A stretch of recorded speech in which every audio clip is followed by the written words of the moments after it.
not territory or treasure. But they still contain vulnerabilities, architectural flaws overlooked by their creators. And just like in 1204, the Peter Bogies of today, hackers, spies, cybercriminals, are searching for undiscovered ways to gain access. So what do you do if you're responsible for protecting the accounts, data centers, and cloud systems relied on by people around the world?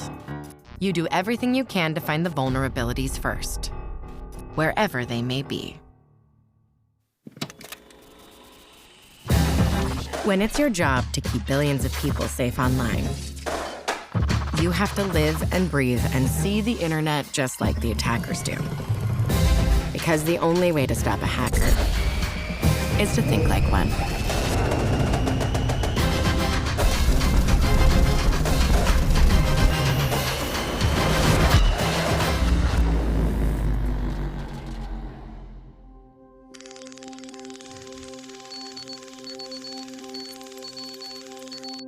Remember Royal? He's in charge of privacy, safety, and security at Google. How are you? Hey, Royal, good to see you again. Good to see you. Oh, there you're coming out of that little box there.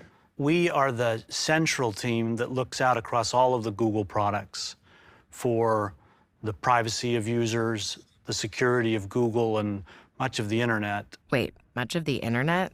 That seems like a lot of extra work. Right. But to make sure Google's users are safe, it's necessary. After all, people don't just use Google's apps and cloud services. They use hundreds of devices, tools, websites, and operating systems, all different, all connected, just as the internet's founders intended. They made a decision very early on to open source the standards by which computers and then ultimately web pages would communicate with one another. That was a conscious decision to have an open internet. You can place the improvements in the lives of the billions of people on this planet at the feet of that decision to allow everyone to participate and innovate. But this interconnected world comes at a price. Today, a vulnerability in any part of the system threatens every part of the system. Let's say I'm a normal user. I wake up, I get my coffee, I open up my phone. This phone is made by one company. I click on a button to check my email. The app is written by another company. I see a link, I click that link. It opens up my social media site. Something that to a normal user is a 90-second experience that seems like it's nice and smooth and integrated. There's actually a lot of complexity on the back end. The safety of that individual depends on finding a vulnerability and getting it fixed faster in one of those dependent platforms, computers, software packages before they're abused. The open internet is harder to defend. Google said we're going to dedicate a team to finding the hardest to find vulnerabilities. Who's responsible for this team of elite hackers? Meet Parisa Tabriz. She oversees Google's Project Zero, and in a former life, was a bit of a hacker herself. I think I identified at some point as a hacker. I still am in spirit, but I also think of myself as more a hacker manager than a hacker. Years of dealing with the world's nastiest exploits and vulnerabilities has made her the perfect person to guide a team that's always on the hunt for new ones. Project Zero makes the internet safer by looking at it through a hacker lens and trying to rigorously, ruthlessly break it and then fix it and prevent problems from happening in the first place. That's right. Project Zero is a team of hackers that makes the internet safer by trying to hack it. Each success eliminates a weak point that would have threatened the people and businesses that rely on Google and the internet at large. But to understand this team's name, you have to understand the vulnerabilities they hunt. A zero-day vulnerability is a weak point in a program's code that's been discovered by an attacker, but not by the people responsible for fixing it. That means when the vulnerability is exploited, defenders will have had 0 days' notice. They'll be surprised, exposed, scrambling, just like the English defenders inside Chateau Gaillard. Zero-day vulnerabilities are too powerful, too cheap, and too numerous. And we think someone has to do something about making them harder to use, making them more expensive, making them less frequent. 0 days have been used in cyber attacks of all kinds, from surveilling human rights activists to damaging physical infrastructure to, well, you remember Aurora.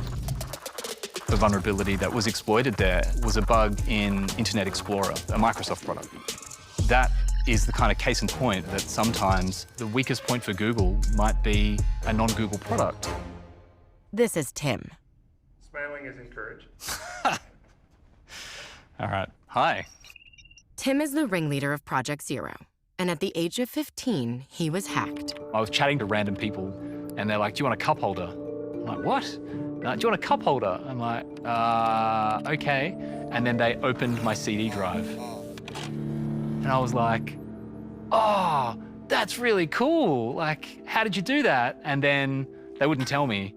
Each member of the team has their own origin story, but they all have a few things in common. So, great Project Zero member is somebody who loves security research and finding bugs and wanting to find problems that nobody else knows exist. Sometimes people will ask me, how do you find a bug? Or how do you do vulnerability research? And at the end of the day, it's almost like asking someone, how do you make art? To find vulnerabilities hidden inside connected fortresses of all kinds, you need the best. A hacker who can hack anything. My motto is hack everything. Meet Natalie. Hey. True to her motto, Natalie has hacked phones, webcams, arcade games, microwaves, selfie sticks. I do have like a crate of like 50 dismantled selfie sticks. Keyboards, USB sticks, battery packs, fans, and Tamagotchis. I won't lie, I am extremely big fan of Tamagotchis. If you want to hack strange things, there's a lot of stuff out there. And that's just what she does on the weekends. At work, she looks for dangerous vulnerabilities in the apps used by billions of people. I've been looking for vulnerabilities in software for more than 10 years now, and you start to get a feel for where vulnerabilities will be. What sort of stuff do developers make mistakes while writing? And video processing is actually a big one. That's right. The apps we use every day to talk to family, friends, school, and work were potentially home to a zero-day vulnerability. With little more than a hunch, Natalie went to work, testing the defensive architecture of various video chat apps by calling herself a lot. I would say 1 in 1,000 things I tried or less worked. That's the nature of hacking and finding vulnerabilities. Almost everything you try doesn't work, but the odd thing does. In this case, the odd thing led to an important discovery. A way to force someone's phone to start transmitting video and audio without them even knowing. Here's how the hack actually works. Natalie sends a chunk of data, known as a packet, to a target phone. A perfectly normal step in making a video call. But hidden in this packet, along with the typical call commands, is extra data that the target software isn't expecting. Most random extra data would simply cause an error. But this extra data, one of the thousands of combinations Natalie tried, acts like a key, tricking the target phone into answering the call without anyone even touching it. Vulnerability confirmed. Exploit executed. Hack completed. 5 different video chat applications all had the vulnerability. Meaning, if you're one of the billions of people that use these services, it would have been possible for someone to watch and listen to you without your knowledge. Fortunately, there was no evidence the flaw had ever been used for harm. But just like with all of Project Zero's biggest finds, the implications for the safety of our connected world were more than a little ominous. There always is this caution where, what might be a good day at work for you is actually a bad day for users and might reveal something about security that shows things are less secure than we thought. As soon as Natalie notified the various companies of their app's vulnerabilities, changes got made, patches went out, the online world got a little more secure.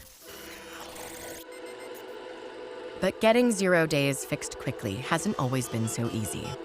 Back in the 90s, members of the hacker collective, The Loft, would look for vulnerabilities in the early internet, then do whatever it took to get people to listen, even talk to Congress. The Washington Post described you as rock stars of the computer hacking elite. We appreciate your being with us here today.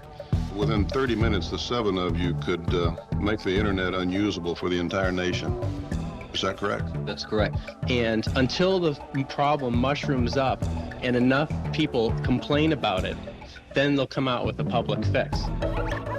It was fairly common For particular companies, if you report a bug to them, some of them took more than 6 months to get fixed.